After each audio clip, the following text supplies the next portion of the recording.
आणि एक अतिशय महत्त्वाची बातमी, शिवसेना राष्ट्रवादी आमदार अपात्रता प्रकरण सुप्रीम कोर्टात महत्त्वाची सुनावणी सुरू आहे। न्यायमूर्ती धनंजय चंद्रचूड यांच्या समोर पार पडणार सुनावणीकडे संपूर्ण महाराष्ट्राचं लक्ष लागलेलं आहे। या सुनावणीमध्ये नेमके काय निर्णय घेतले जाणार, सुप्रीम कोर्ट काय निर्णय जाहीर करणार याकडे राज्यभराचं लक्ष लागलेलं आहे।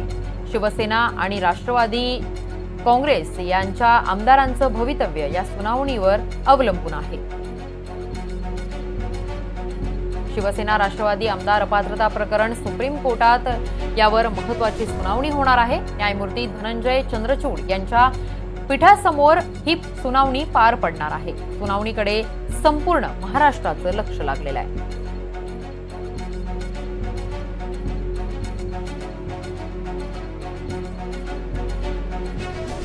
राष्ट्रवादी आणि शिवसेना या पक्षातील आमदारांचं भवितव्य या सुनावणीकडे लागलेलं आहे। तर या संदर्भात अधिकची माहिती देत आहेत आमचे प्रतिनिधी रामराजे शिंदे आपल्या सोबत आहेत। तर राम, शिवसेना राष्ट्रवादी आमदार प्रकरणी सुप्रीम कोर्टात महत्त्वाची सुनावणी पार पडणार आहे, याकडे सगळ्यांचंच लक्ष लागलेलं आहे। काय निर्णय होईल या सुनावणीत? बिलकुल, खरंच मागील आठवड्यामध्येच सुनावणी होणार होती, परंतु चीफ जस्टिस उपस्थित नव्हते, त्यामुळे ही या सुनावणीची तारीख पुढे ढकलण्यात आली होती आणि त्यानुसार आज ही सुनावणी लागलेली आहे। साधारणतः दुपारच्या वेळेस या सुनावणी दोन्ही होण्याची शक्यता आहे।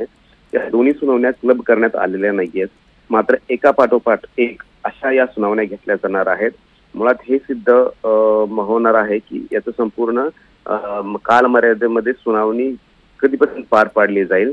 त्याचबरोबर अपात्र आमदारांच्या संदर्भामध्ये हायकोर्टामध्ये याची सुनावणी घेतली जाईल की सुप्रीम कोर्टामध्ये सुनावणी घेतली जाईल।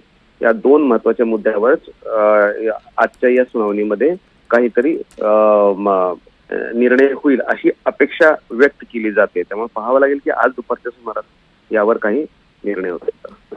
अगदीच राम, धन्यवाद तुम्ही दिलेल्या सविस्तर माहितीसाठी।